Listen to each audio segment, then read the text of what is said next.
Good evening, everyone. Welcome to this NIE Care webinar. I'm Charlene Rajendran from the Visual and Performing Arts, and I'm very happy to be the host for this evening's event. The star attraction is my colleague and good friend, Leonard Tan, who's also here in the room with us. What's going to happen is we're going to play a pre-recorded interview conversation that we did some time back. And this will play for about just under an hour, about 50 minutes, after which Leonard will respond to questions and comments that you might have. And to do this, please use the chat in the Zoom room to type your questions. And you can do this while the conversation is ongoing, but we'll respond to them, or rather, Leonard will respond to them later. Or you can type in questions after the event or after the recording as well. Yeah, so just a reminder that the chat function is available for you to type in your questions, observations, and thoughts that you might want Leonard to respond to. The recording is about 50 minutes, and we'd like you to please mute and turn off your videos while the recording is happening during the question and answer you might want to do like otherwise. So without any further ado, over to you, Zoe. Hello, everyone, and welcome to this NIE webinar. I'm Charlene Rajendran. I'm very happy to be moderating this conversation with my friend and colleague Leonard Tan, who is a well-known conductor, music educator, and a philosopher. And we're going to explore all of those things in this conversation. We're very happy that you are joining us online to listen, to participate, and to, in a sense, continue ideas about what arts education, music making is about. So welcome, Leonard. Thank you. Pleasure to be here. Thank you for the generous introduction. Thank you for being here. Now, for those of you who already know Leonard, you'll know what he does and how he does it, but some of you may not. So for the benefit of those of you who don't already know Leonard Tan, Leonard is a musician of exemplary capacity, influence, and I would say profound impact. What does he do? He's a prolific conductor with a strong presence in the Singapore art scene. Amongst his many appointments, Leonard was the principal conductor of the Singapore National Youth Orchestra from 2014 to 2018, which was quite something in leading not just the orchestra, but the programming and what happened and where it happened. And this was praised in the Straits Times for its rare blazing intensity, okay? So the fires burn where Leonard treads, so to speak. Now, as part of this responsibility, Leonard didn't just lead performances in Singapore, but internationally, including in Malaysia at the Dewan Philharmonic Petronas. And Leonard has conducted orchestras abroad in many capacities while he was a student of Indiana University, where you learnt conducting to begin with, and we'll ask you to talk about that later. But also in that capacity, he was learning in different contexts, including in Russia and in Switzerland. And you continue to conduct internationally as well. Now, as Associate Professor of Music at the National Institute of Education, Leonard is currently the program leader for music, and he is a prolific writer and theorist and academic who explores philosophy as a key part of his thinking and doing, and that's something we're going to talk about as well. So there's much to talk about. And we've had the pleasure of earlier conversations that include a range of different things. But I'm going to ask you to begin with telling us how you got into music. What led you into music as a young person, and how that became something you decided to spend your time doing? Well, thank you so much for this very generous and very warm welcome. It's such a rich history, I don't even know how to begin. If I were to choose a particular experience, it would probably be becoming the student conductor of my junior college concert band. I think when I was 17 years old, I became the student conductor of RJC Symphonic Band. And I remember what a thrilling experience it was to be standing in front of a live ensemble, to see the full score, for the first time in my life to see an overview of what different musicians do. And of course, at that time, 17 years old, I didn't have any technique. I was just imitating people I saw and doing my best to convey my wishes to the musicians. And I found that to be an extremely humbling experience at the same time. To take that off to the next stage, I had a wonderful pleasure of conducting my school band as student conductor, not just in school concerts, but also in formal concerts at Victoria Concert Hall. And when my band instructor at that time couldn't take us on tour, I became the student conductor leading Raffles Junior College Symphonic Band to a tour in the US. Wow. That was another major profound experience in my life. So when we arrived there, they were like going, "Where's your band director?" I'm conducting this, and the tour and how guide. old were you then? I was 17, JC2, 17, 18, Wow. and I really need to thank my school for having that confidence in a student going on tour. And now looking back, it feels almost surreal. And how did that even happen? And incidentally, that tour guide was a former band director. He was formerly a professor of conducting. And as he saw me do some stuff, he gave me some tips. And yeah, so that really got me into it. And I knew that music and more specifically conducting is what I want to do for the rest of my life. Okay. Now, let's just go back a little bit beyond that moment when you were 17, where you were clearly already a musician. You were already in the band, you were already playing instruments. And what was your instrument? My first instrument was a tuba. Okay. But my second instrument is the violin. Okay, so that began earlier. Yeah. How did that happen? Well, I joined my primary school band, and I think my deepest appreciation to the Singapore band system. I think that's such a wonderful opportunity to reach out to people. I'm not one of the privileged few who have piano lessons from young. Yeah. I would admire those who have, but I wish for one, but it didn't happen. But thankfully, there was the school band program, and I got so excited about it. And through playing in the school band, the tuba, I learned the basics of music notation, performing. And one day I remember when I was in primary 6, I went to a fellow band friend's birthday party. And I opened the drawer we were in the room, and I saw a cassette tape of Beethoven's 6th Symphony. And I asked, "What's that?" And I said, "Oh, that's a cassette tape." Cassette tapes, can you imagine? And Some of us know what it means. Some of us know what that means. And I went back, listened to, and it was Beethoven's 6th Symphony, the Pastoral. I got hooked onto it, and I said, this is what I want to do. And I carried on playing the tuba. After a while, I got a little bored playing boom, boom, boom, boom. And since I love classical music so much, I saved up $98. And I bought my first violin. Wow. It was $98.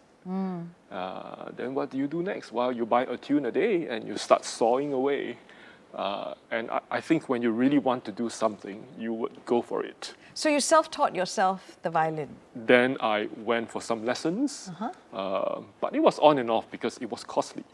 Yeah. But Yeah. thankfully, I managed to get a grade 6 after 1 to 2 years. I think if you really want to do something, you would go for it. And I was obsessed. I was just obsessed. There was a tune a day, Suzuki, and I would just play the next one, and the next one, and the next one. And with the grade 6 and some of these training, I applied to do A-level music elective program at Raffles Junior College, and that gave me some additional grounding. And that was how that started.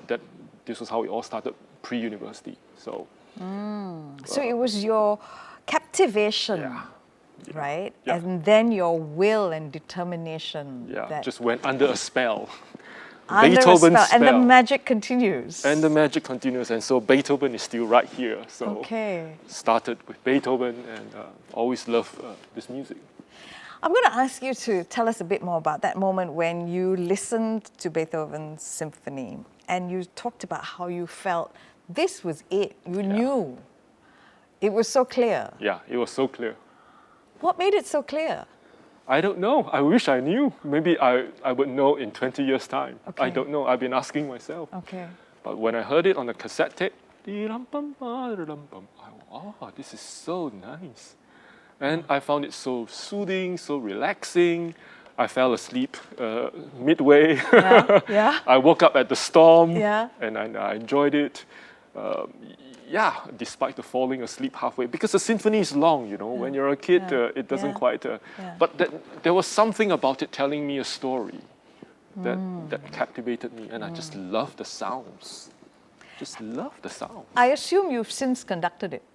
Yes, I've done Beethoven 6, I've done Right. other Beethoven symphonies. And when you've conducted Beethoven 6 specifically, after that moment where it sort of almost changed your life, one could almost say, what's it like to conduct it? It was rather surreal, actually. This was the music that captivated me when I was primary 5, primary 6, primary 5. And now I'm actually in touch with it, and now I'm actually seeing the notes. Now I'm seeing how it looks like visually. And now, other than hearing it on the cassette tape, I have an imagination of it in my head, and I have a vision of how this piece may sound like, and there's a live orchestra in front. And you have a rehearsal, and playing a certain way, and then you have an image here, and then things happen. It's always wonderful, wonderful. And I remember I did this symphony once when I was in the US as part of my conducting studies. And I was conducting the opening, and you know, some conductors do a slight ritardando before the fermata, some conductors don't. And I remember I was trying to make the ritardando, I wanted to do a slight slowing down, and I was trying to control it and make it happen. And my professor, Professor David Affron, who's a great conductor, he just went up to me and said, don't control so much, trust.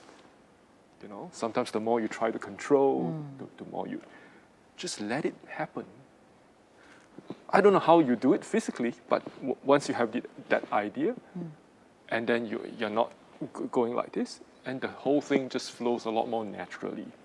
So that's been fascinating. That is fascinating. So let's talk a little bit more about what that is. What that is. Because you said that when you went to conducting it, compared to listening to it, it was first of all the notes and the score. You had this gesture kind of coming into your head in a different way. Image. What is involved in the work of the conductor at that stage when you are preparing and reading the score before you work with the orchestra? What's going on there? Wow, that's such a wonderful question. Very profound at the same time. What actually goes on in the preparation process? Because so much of what conductors do, I mean, I have a baton right here, so much of what the conductor does is so visual, right? And it's so public, and it almost looks rather easy if it happens, right? But beyond what is seen, there is a lot that is unseen, and perhaps semi-seen, the rehearsals, right? But a lot of it goes on in isolation, in your own room, spending time with the great composer. This is the 5th symphony, not quite the 6th, just before the 6th. So what do I do? Well, even before reaching this stage of opening the score, so much training needs to happen. You need to know the ins and outs of what an orchestra score is like, reading the various transpositions. Some instruments is written in C, which is fine. If you play a C, you get a C. Some instruments are written in F, which means if you play a C, you don't get a C, you get an F. So you've got all transpositions, you've got key changes, and you just have to make sense of it. And of course, people go like, oh, follow the score. Yeah, that's great, follow the score. Well, but let's take a look. I mean, this is Beethoven's 5th symphony. Okay. Follow the score, yeah, that's great. Certainly, we follow the score. It's 3 flats, C minor. Yeah, Allegro con brio, quick with vigor. But how quick? Okay. And what does kind of vigor vigor? mean? What does vigor mean, Yeah. right? And then you have this fermata. Ra-da-da-dang. Fermata to hold the note. How long? So if you have an orchestra of 60 ideas. Of how long? How long? Ra-da-da-dang, la-da-da-dong, la-da-da-dang, Okay. la-da-da-dang. How long? Follow the score. How? What do we do? So when I open the score, whether it's the 5th Symphony or the 6th Symphony or any other symphonies, I begin by first knowing perhaps the objective, if you may, the objective aspects of it. How many flutes are playing, how many clarinets are playing, what are the notes, what is the key. But beyond that, I have to come up with an image, a vision of this piece, a vision of how I want it to speak. And that vision, I think one of my conducting teachers once told us that we need to spend so much time to absorb the music so that when we conduct it, it flows naturally through the body. So in a nutshell, in response to your question, there are lots that goes in there.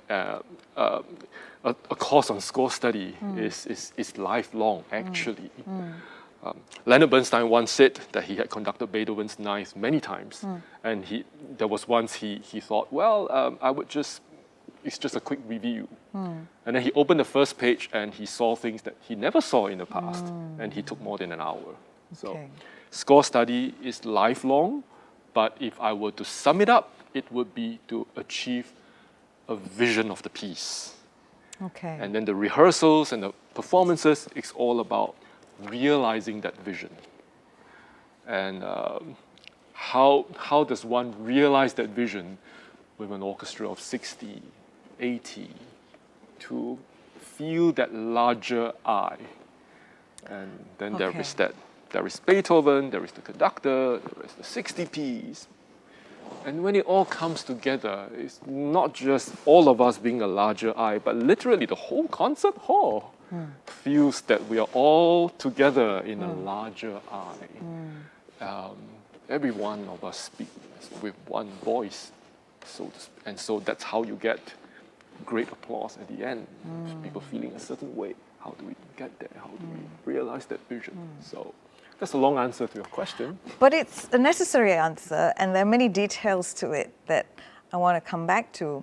First, you started off by saying, okay, you start off with a really intimate reading of the work, and it's quiet in your room alone, right? It's just in your It could be head. on the plane too. Or on the plane, or in the park, or in a coffee shop, anywhere. Walking along the park, imagining. But this thing's happening in your head. Absolutely. To create that image, that vision, that you then work through a process to then include members of the audience. Because what you said at the end is that everyone is included in this work to feel that sense of, I'm part of this I that you're talking about. Now, when you think of the vision of the work, and you say there's Beethoven, and you know exactly how many musicians, how many flutes, timpani needed or not, etc., right? And then you begin to imagine it.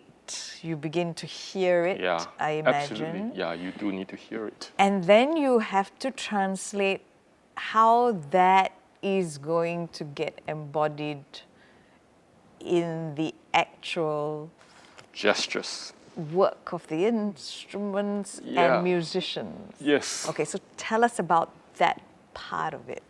How do I realize? How do you realize it? How do you make that happen?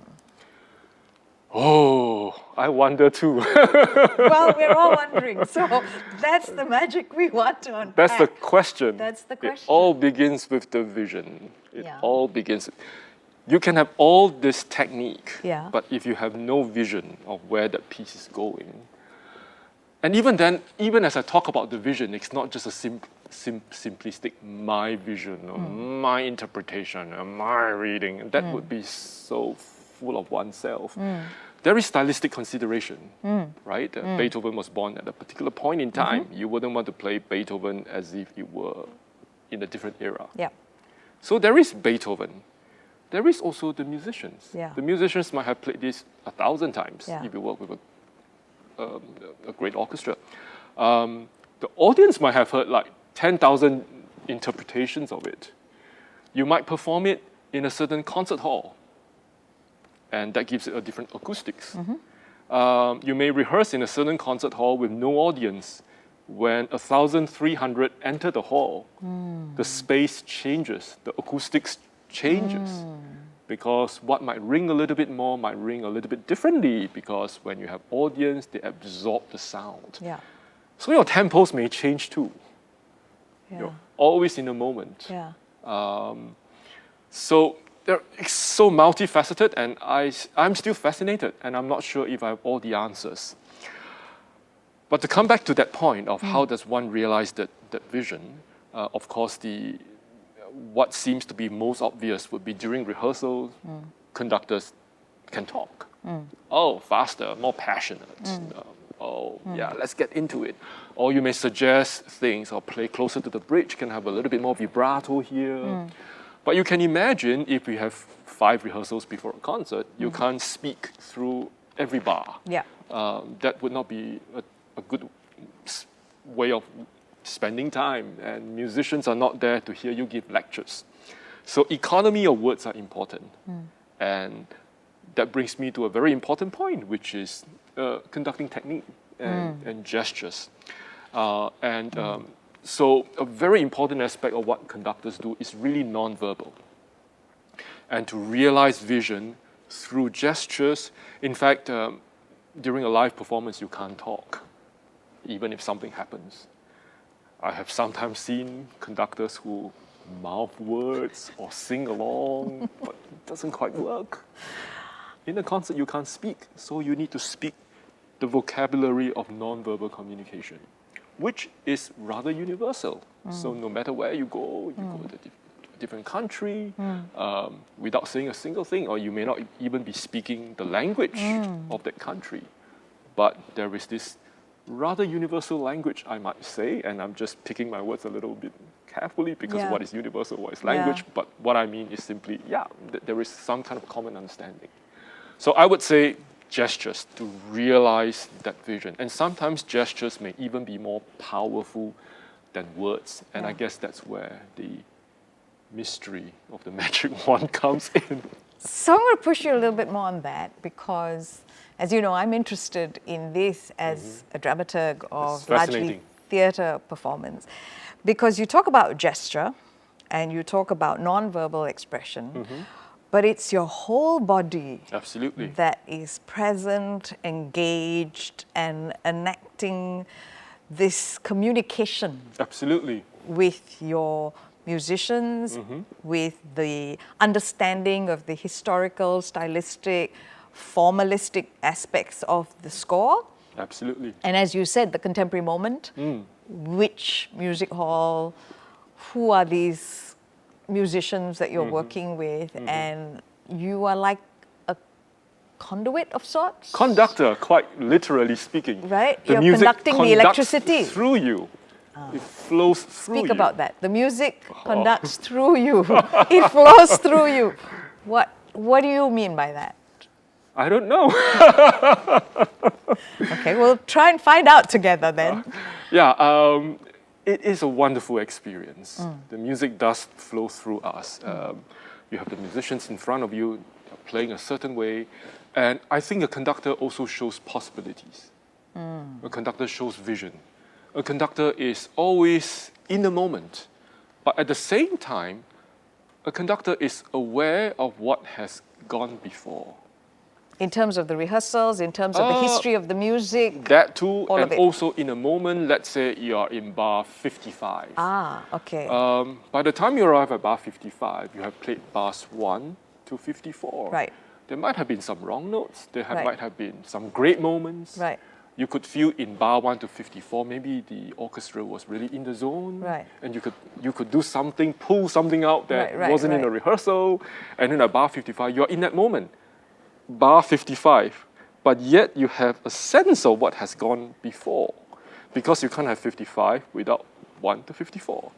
But yet you have to project the next 3 movements and where is this going? Maybe at bar 55, you have a forte or pew forte, getting a little bit louder, but you kind of know, oh, in movement 4, you have a big climax. Do you want it to be too loud at this point?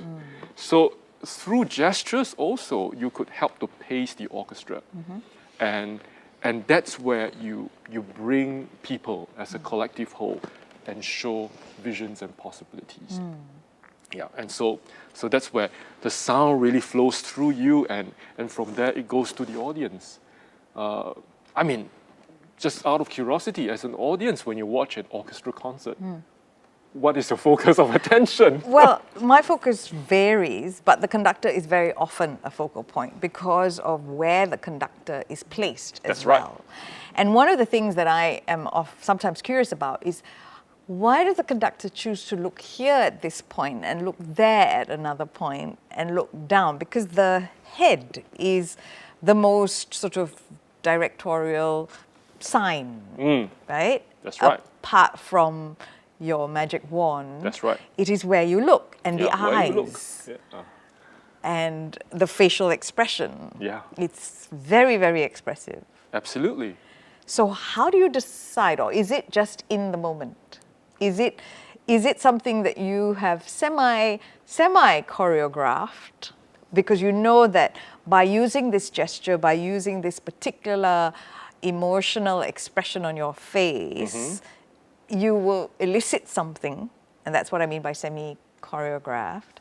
Or is it all primarily spontaneous and in the moment? That's a very hard question. Very, very hard. I'm glad I asked it then. And I'm glad you asked it. I think we need to avoid extremes.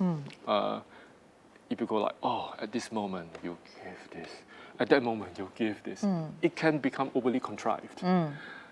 On the other hand, though, conducting is in some ways acting. You do think about certain things in advance, but you can't overplan it. Okay. Because the players would also play in a certain way. Maybe if I'm conducting the cellos and I would like a little bit more here, you do that, right? And then you do that. You wouldn't want to rehearse that before you begin and just like this. Right. So players would feel it too if it's overly manufactured. On the other hand, too, you can't say, well, it's all not pre-planned as it goes. You do think about it. Okay, if I'm conducting the opening of Beethoven's Fifth, I will go, something like that. You imagine it right. I mean, that's even before they play, right? You have a certain image of what it's going to be like. If I were to conduct Twinkle, Twinkle, Little Star, I'm unlikely to go like this, right? Yes. So yeah, there is a bit of that. If I could capture it using 2 words, it would be a bit of proactive, thinking ahead, as well as reactive, reacting to the moment. Yeah. And as for where to look, I guess it also depends on the score. If the melody is in the cellos, I'll look here. If the melody is somewhere in the trumpets, I'll look further behind the timpani. And you might sometimes even simulate some of the movements that players might make to help them. So what do you think if I were to conduct like this? I mean, It's your bow, isn't it? Yeah, Right. and this. What do you think you're likely to get? And your cellos are holding the vibrato. And what if I conduct like this? Do you think it's longer, shorter? It's shorter and crisper. And we didn't even have this conversation before that. So if I were to conduct Beethoven's 8, pop, pop, pop, pop, pop, pop, pop, pop, pop, pop, pop, pop, pop, pop, and the winds are not short enough, I might just go. Right. So is this orchestrated? Not quite. I'm responding to it. But do I kind of have a vocabulary of gestures that I can pull out as the situation? I think so.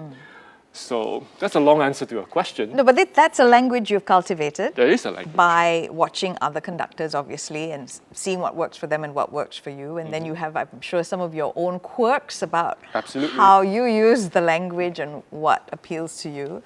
Now, what about when it's not working? Oh, that's a great question. I love your questions. Thank you.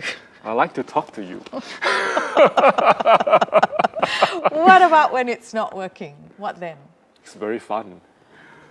Very fun. Very fun. Great response. Love it. There was once I was conducting Stravinsky's The Soldier's Tale. Very difficult.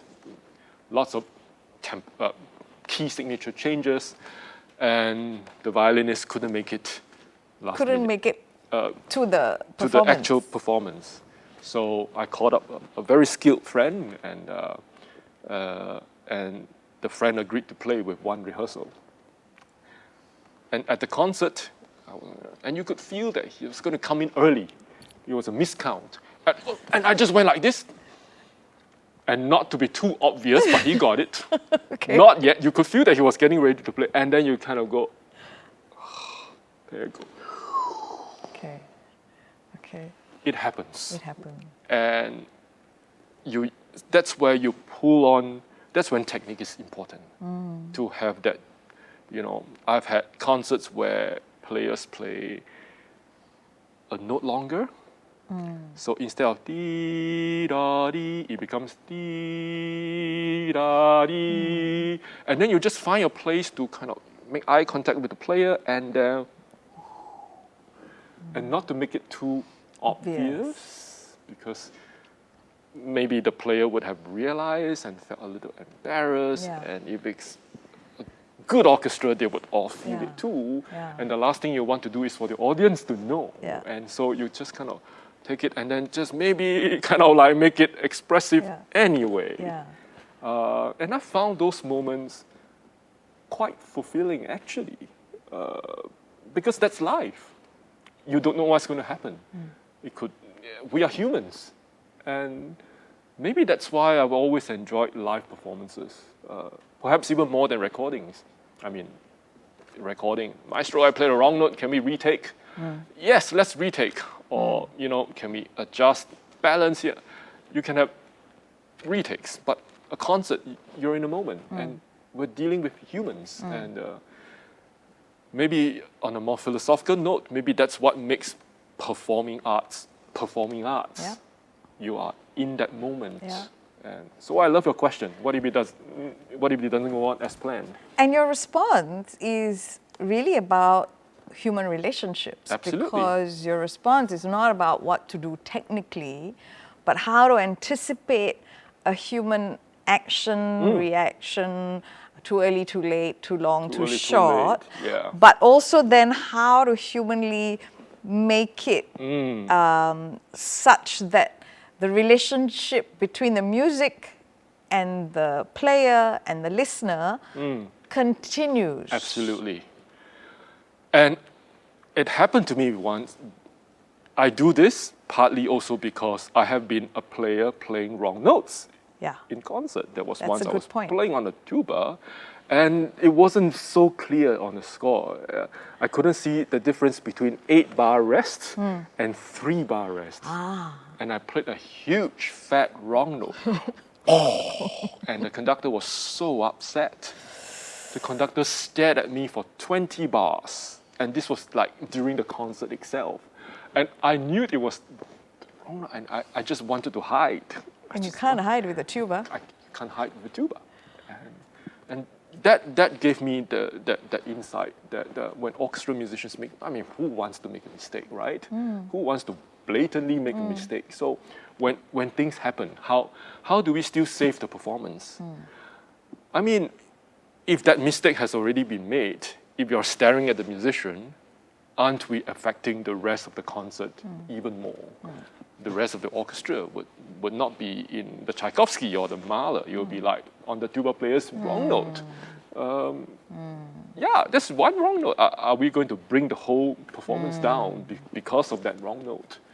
So that's an empathic way of engaging, right? And as someone in a leadership position for the orchestra, that empathic consideration, I imagine, is hugely important in an understanding of respect. I think so. Right? And an understanding of mutual co-creating the music, acknowledging that, yes, you are conductor, but ultimately you're completely reliant on your musicians. Absolutely. No music gets played without them. Absolutely, and this brings me to a wonderful metaphor that I've drawn on in my philosophical writings. There is always this perception that the conductor is the boss. Do as I say. No, no, no. And so there has been in the music education literature concerns about what if we use this model in schools? Isn't the teacher just some authoritarian person dictating kids? And where is the kid? Where are the kids? Where are the students in the equation? And in response, I drew on a metaphor by the Confucian philosopher Xunzi, who talks about how the ruler is like the boat and the people are the water. It is the people that support the boat, and it is the people that capsizes the boat. And this was Xunzi thousands of years ago.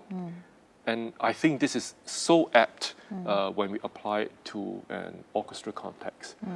The conductor is the boat. You are reliant on the musicians to support. And if the musicians aren't buying what you want, they capsize the conductor. After all, this ain't making any sound. Yes, it's not. This isn't an instrument to begin with. Is there a story to how that came about? Well, people used to play on their own until music got more complex. And then you had people leading from the harpsichord, from a keyboard, or from the first violin, or even with a boom, boom, not so good. And so a much more elegant way might be to wave this. But at the end of the day, I could conduct without a baton too. Yeah. In fact, how do you feel between this and this? Just your hands. It's quite a different touch. Have you to done it. that sometimes? Oh, yeah, of Yeah. course. And in fact, this, I mean, maybe just out of curiosity, if I were to conduct a piece of music and then I do like this, if you imagine Twinkle, Twinkle, Little Star, okay, and I just go, Twinkle. versus this. Is there any difference? Yeah, I guess the difference for me is this has an extension of the body, That's right, yeah. right?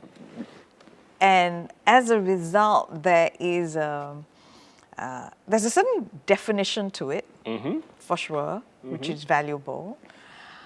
But this has a kind of more, what's the word? I guess it's more connected to you. That's right, absolutely. So there may be moments that are more intimate, and you just kind of go, now you play. Or even just let them go. So it's almost like a gesture of saying, okay, I hold back, you go. And that's where the trust comes in. Right. And that's when you give a clear beat when you need Yeah. for a 100-piece orchestra, Yeah. because you want visibility. If you have a 200-strong choir, this is so valuable. Yeah. We're all on the same page. Yeah. But in a different texture, in a different sound, Yeah. quieter moment, this can become... Yeah. And also So- you've got 10 digits, whereas that's 1 digit. Absolutely. So when I speak to conductors who chose not to use a baton, they say, now I have 10. And I can create a lot more different sounds. So if I do this, I have one definition, right? But I could go now, this is a different color. I could be more inviting. I could go, would you like to have a dance with me? See, rather than do as I say. Yeah. So conducting is not just leading, it is also sometimes being co-creating, or sometimes even going along Yeah. and just being with the musicians. Yeah. It can sometimes even be following, just being with them. Okay. If you're working with certain soloists, singers. I remember when I was studying in the US, my professor was showing an excerpt of how he was accompanying a singer in an aria, and showing how sometimes he takes the lead, sometimes he lets the singer take the lead. So there is a time to follow, there is a time to give and take. That's life, isn't it? It is, and yet as you talk about it from the perspective of a conductor, a leader who is visually in the way the orchestra is arranged, elevated as well. Yeah, I'm curious about what it feels like in that moment when you step up and you're about to begin? Oh, you ask great questions. I'm curious because that's so theatrical. Yeah, absolutely. It's so much drama, right? The Applause moment. when you come in, and then there's this silence and shuffle, shuffle, shuffle, and then quiet, and then there's this. Getting goosebumps as you are talking about it. It's so performative, right? It is, hugely. Hugely. Yeah. At first, I was wondering whether you're referring to the rehearsal too. Rehearsal can also be quite something, especially Okay. if you're meeting an orchestra for the the first first time, time. and then you step onto the podium. And So talk about that first. well, there is that sense of like being on a first date, isn't it? Multi-date, yes. Yeah, like, hi, I'm Peter. Yes. Nice to meet you, right? Yes. And then the more you try to be natural, guess what? doesn't- I'm trying to be natural. I'm trying to look natural, right? So, yeah, so there is that moment of getting to know each other. There's a sense of freshness, and then you give the first downbeat, you get a reaction, and then you get to know each other better, right? And Through the music and Through the music. how you play, right? Not the Absolutely. conversation, just how they Absolutely. respond to you and you to them. Absolutely, and you could feel it in them, and that's when I think the first impression matters. And when you are working with an ensemble for the first time, you want to establish that eye contact, and you want to be sure that you know your stuff, right? I mean, Every single detail, every right? single detail. I mean, Not just the first bar. yeah, I mean, this is Beethoven 5. I mean, you have the strings playing, Yeah. but wait, not all the winds are playing. You have the clarinet playing. Yeah. And Yeah. so, in your line of vision, when you begin, you're not just going to look at, Yes. you're going to be like kind of aware of the clarinet, and the clarinet player will be, so they feel you. They know when you know it or not, or if you're just faking it. With respect to your point earlier, where do you look, right? It's the score, right? If the melody is in the cellos, and then they feel it because they're counting. So when you know the music, a split second before that, you are there, and they know you know it. But if you don't know your stuff, they figure you out in 10 seconds. So there is that, establishing the rapport. It's always a wonderful feeling when you do something and there is a response. And sometimes sparks fly when it's very odd. Conducting is very odd. Sometimes it may feel a little mundane, but then you do something and something clicks, and then bang, it's different. It happens in concerts too. So I imagine that's a highly reflective process, On the moment. right? In that moment, reflective and reflexive, maybe, where you're Absolutely. constantly looking at the moment. And then yet, I'm sure after a rehearsal, you process it Absolutely. further. Yeah. And, think about, like, after that first date, what worked and what Absolutely. didn't, and how you want to seduce the orchestra so that they will be with you. It's a lovely point. I mean, seduction is all, and It is a flirtation lovely is point. all. I guess that process of also a kind of very studied, thoughtful consideration of what's happened in the rehearsal, and then preparing for the next rehearsal and the next rehearsal, so that by the time you reach performance, you've built all these Possibilities. possibilities. You know how it's going to unfold. I think, was it Donald Shen who distinguished between reflection in action and reflection after action? So there is definitely that in the moment making decisions, right?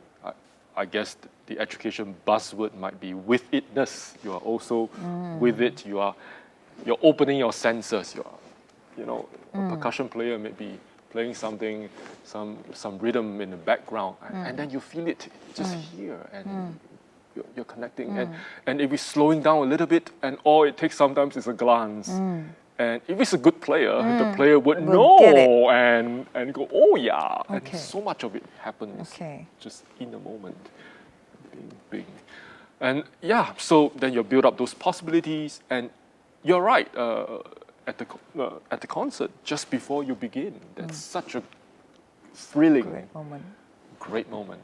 I might add, as the orchestra tunes on stage and you are backstage, that is another great moment, you know.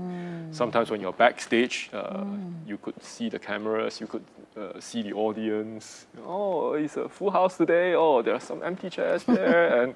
And you get to see the audience from a different perspective, and then you see the leader walks out to tune the orchestra, and then you go tuning, and then you're going like, yes, this is going to happen in less than a minute. Yes. And then you'll be, okay, maestro out on stage, there you go, and then you're looking at the audience. But so when I walk into a concert stage, I like to look at the audience. When I walk in, I just kind of go, welcome to this world. Welcome to our world. Participate in this together. We are in this together. For an event, for a 2-hour event, for a 1-hour event, 2 hours of your life that you will never get back in that concert hall. And what are we going to do for the audience? And coming back to your very first point, at that moment when you step on the podium, all right, sometimes as you lift, and you do lift your hands according to the mood of the piece. If it's Beethoven's bam, you're not going to go like, Right. Right. you're just going to, you know, and sometimes the possibilities are already contained at that moment, Okay. or even the body language as you step onto the podium. Okay. If it's a slow piece of music, you probably would step on the podium in a different way. All these, it is somewhere here, but you can't overly contrive it either, right? It can't be staged, but it can't be not thought of. You kind of, it's instinct, yet thought in some ways. And you feel the possibilities as you step onto it and say, yeah, this is going to be an event and it's a point of no return. Just like for today's webinar. Begin. And off we go. Off we go. And actually on that note, I'm going to ask you to talk about how all that plays out when you walk into a classroom. That's a great question.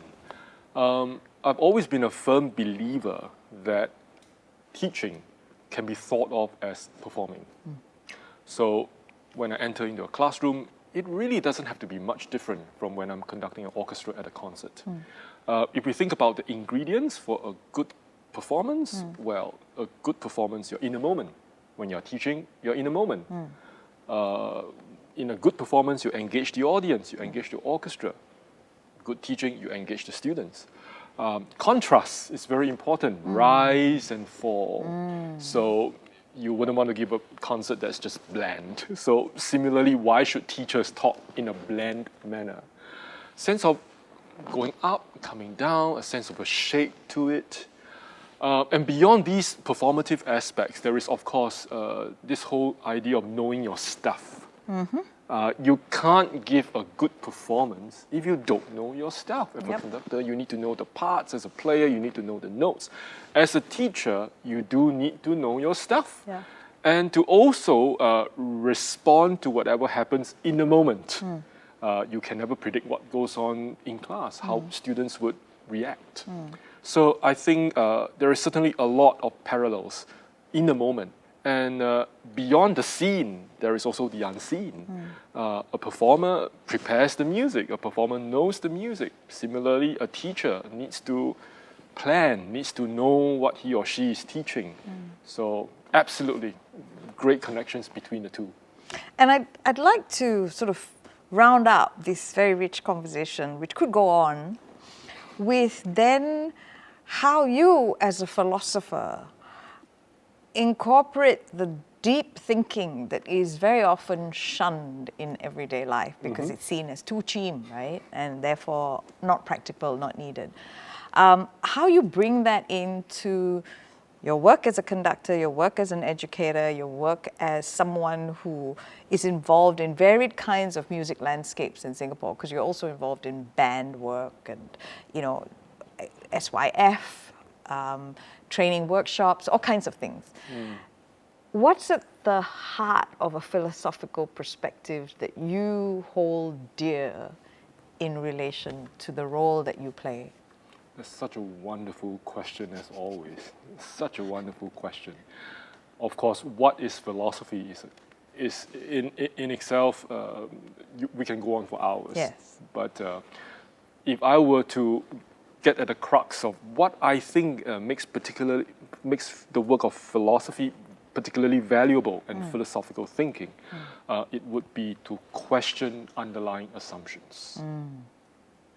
Of course, again, philosophy does many things. It answers big questions. It seeks to talk about the nature of reality, and we can go on and on. But one important work of philosophy is really to question your underlying values, your underlying assumptions. For example, if a conductor wishes to program Beethoven for the next concert, why? Why do you want to do that? What are your underlying assumptions? Are there assumptions that this is a great work of art that you want to expose your students to?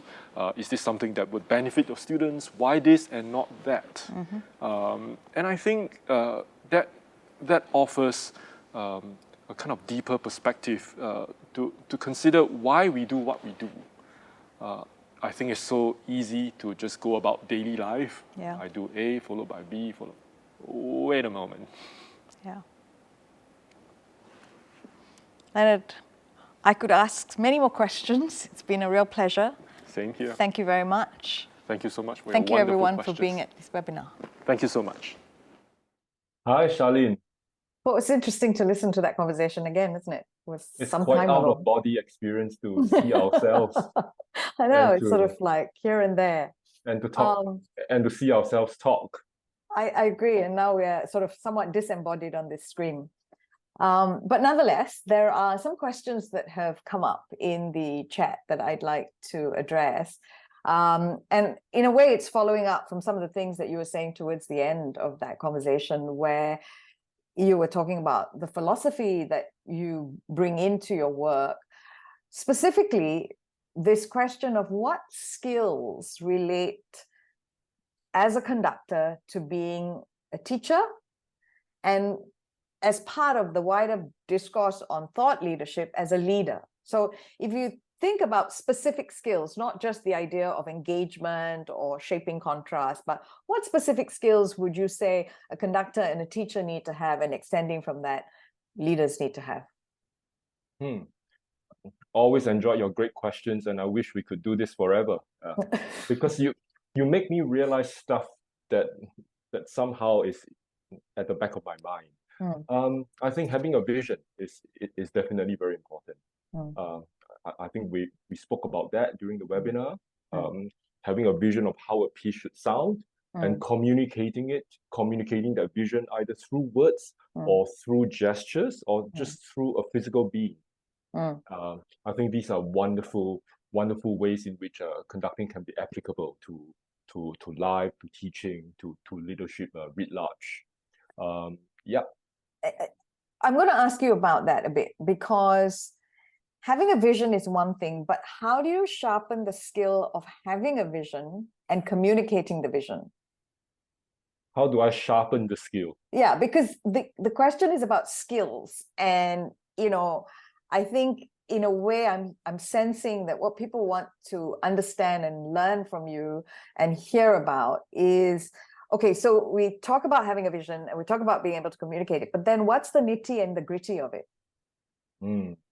Well, if I were to draw a parallel, before arriving my vision of how Beethoven should sound, I think it's a lot of analysis of the music. It's really a lot of understanding the music, understanding the nature of the piece, of the composer, and then communicating it to the musicians. And as we spoke about in during the webinar, it isn't very much just my vision. I think that would be so much of a too much of oneself, right? But you're actually co-creating, and you may be conducting at a certain tempo, but you feel it if, let's say, the musicians are not comfortable, and you find a way. Is there a way we could find a way that optimizes the performance?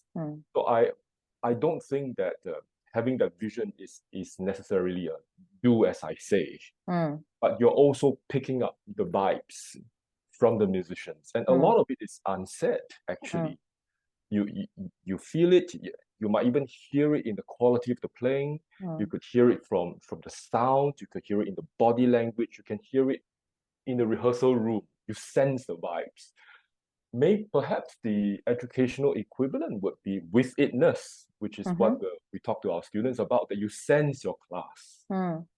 Yeah, so if you were to think about an example when you're in class and you're an award-winning educator, and I think it's important to think about how you actually experience that reciprocal connection with students when you are communicating and they are responding, and you are trying to not just communicate information and data, but this imaginative thing of a vision.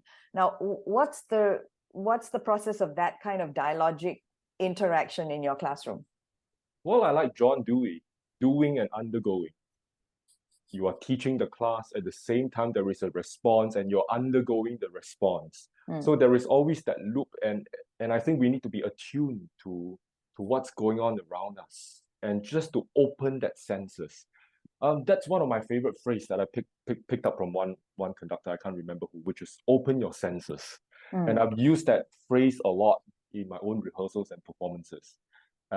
With very good musicians, you could feel it at the rehearsal. Maybe they're at a certain concentration level, but at the concert, when they open their senses, suddenly the sound quality changes, the performance changes, opening your senses. So to answer your questions much more directly, I think it would be opening that senses and to feel it in the room. I tell you that there was a guest conductor who was working on the London Symphony by Vaughan Williams, and I was sitting down at the Esplanade Concert Hall, and suddenly there was a strange, beautiful sound I couldn't imagine. It was like, wow, suddenly there was just this magical sound.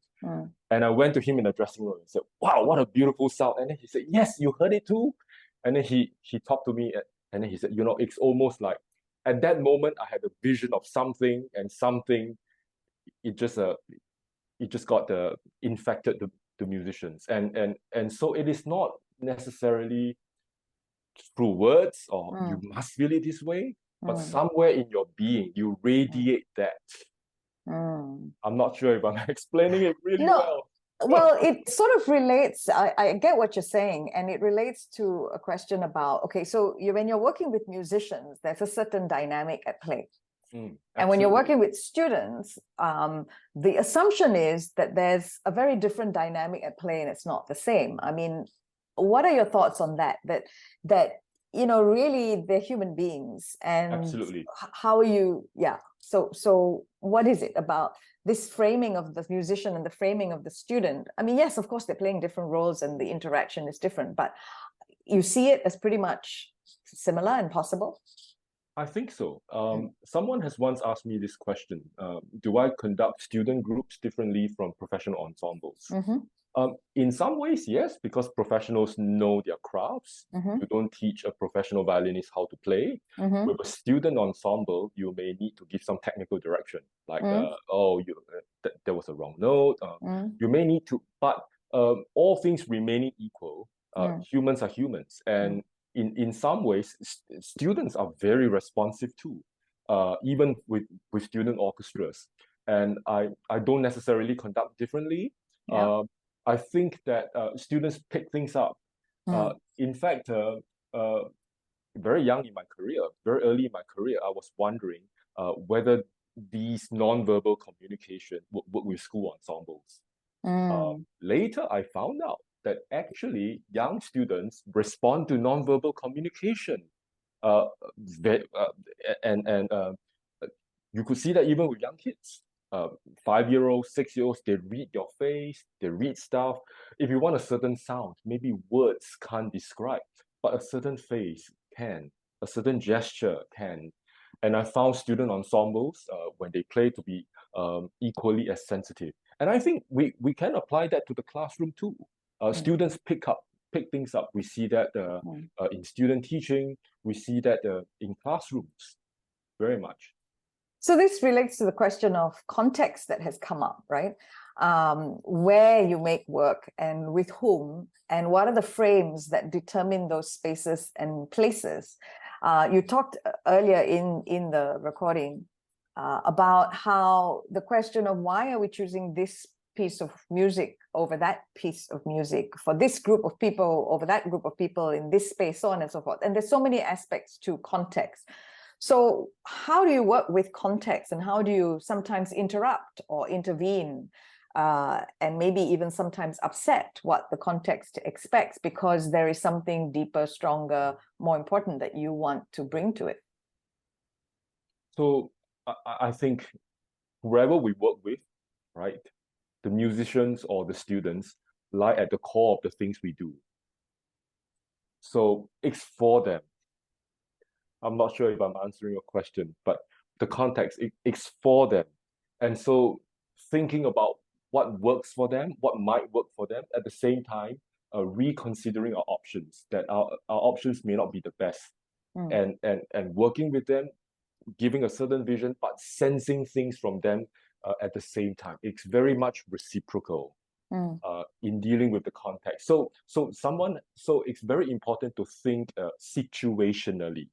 And that's one phrase that I've used in my PhD dissertation, responding to changing context, responding to the needs of different people at different times, reacting to the situation. Yeah, interesting. So situation, context, circumstances, all of those factors brought into it. A question Absolutely. here. You shared that most communication can be shown through gestures during the performance. In rehearsals, what are the roles of verbal communication? Oh, that's a And great how, question. yeah, so, taking the other side of things, right? And how can conductors use it in an effective, inspiring, and wise way to enhance music making and ensemble playing? Yeah. Well, the way I see words in rehearsals, as few as possible. Less is more. And Why? musicians are not there to listen to you have a long lecture. Okay. Of course, especially with professional orchestras, they're not there to listen to a half an hour lecture on a piece of music. So choose your words wisely, say what's needed, and kind of like, and I think that goes with practice.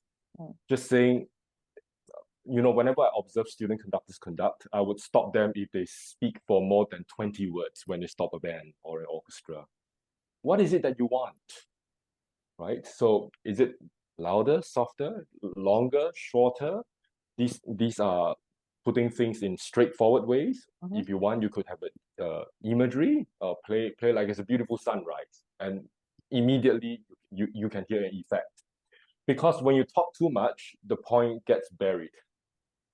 So then what happens if there are many different points of view? And then how do you, like with learners and with musicians, there are different ways of understanding and interpreting, like you said earlier, allegro con brio.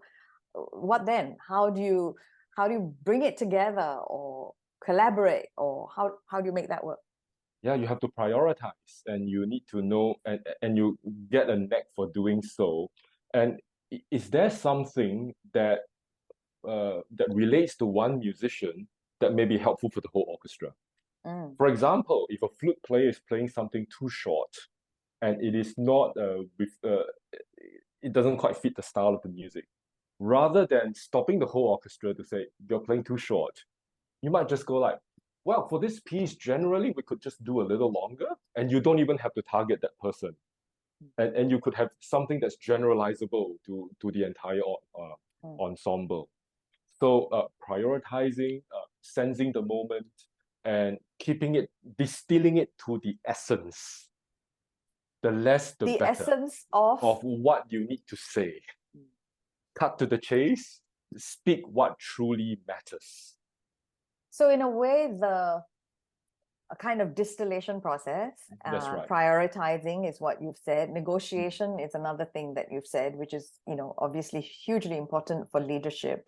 And it sounds like if it's not going your way, patience comes into it.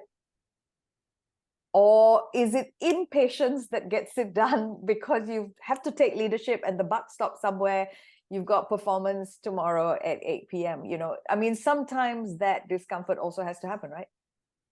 Yeah, I wish I could talk to you forever because you always push the right button at the right time. Yes, you are right. We only have another 10 minutes, by the way. We won't go on forever, just for the audience reference. Yeah.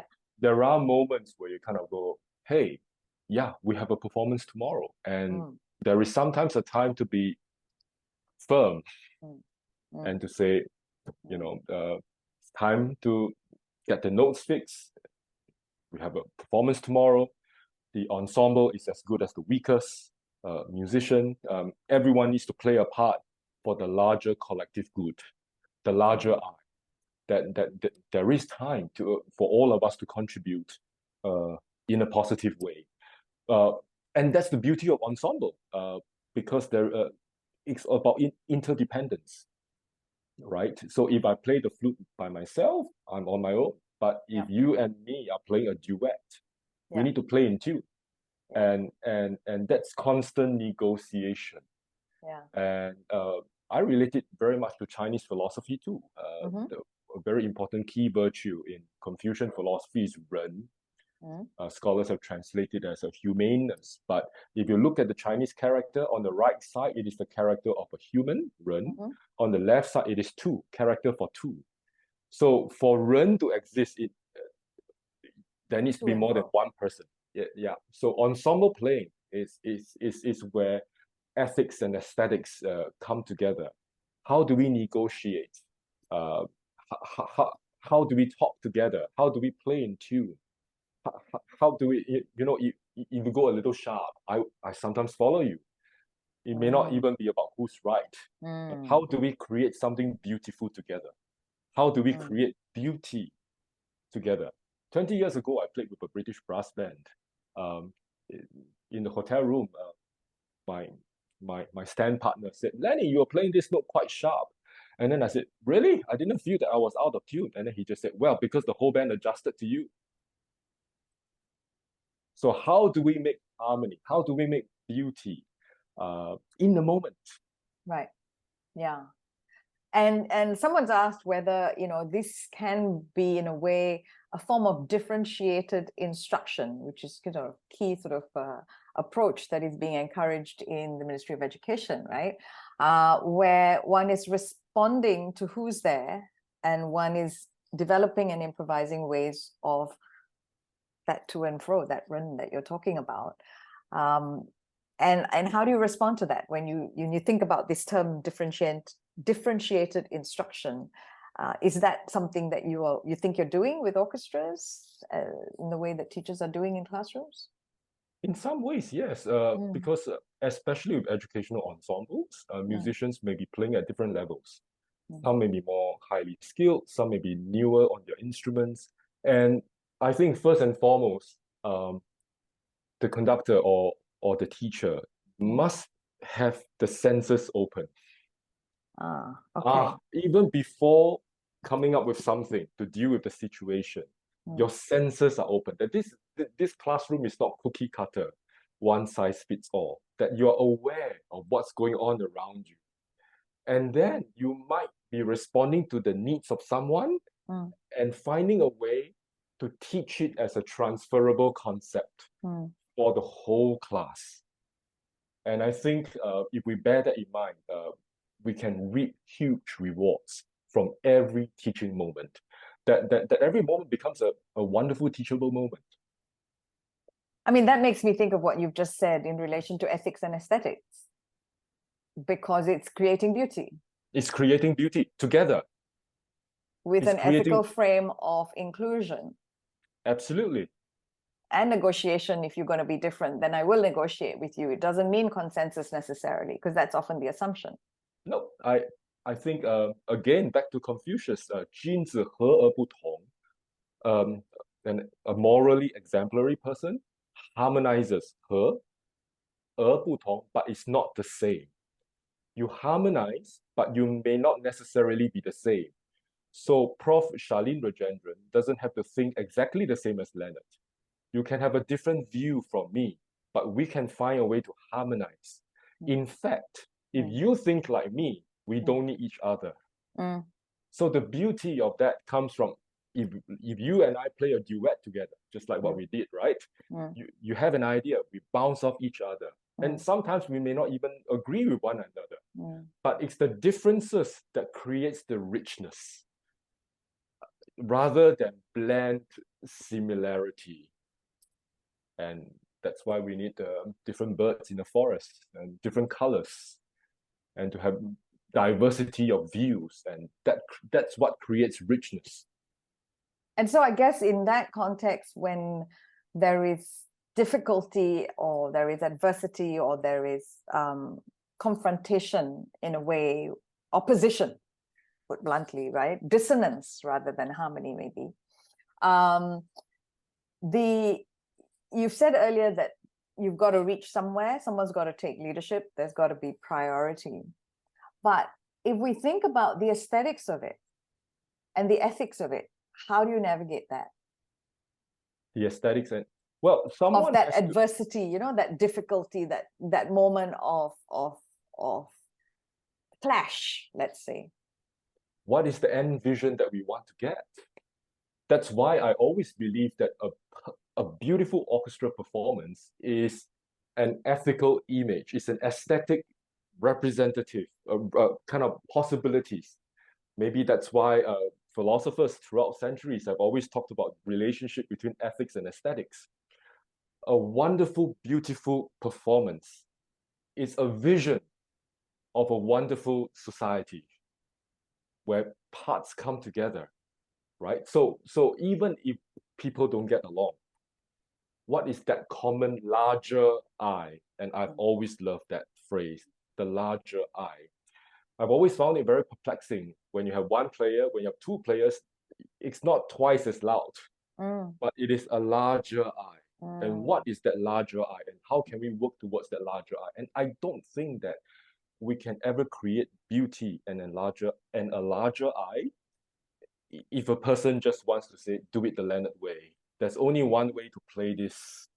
I don't think so. The sound is not the same as when the players freely play and let it come from their hearts.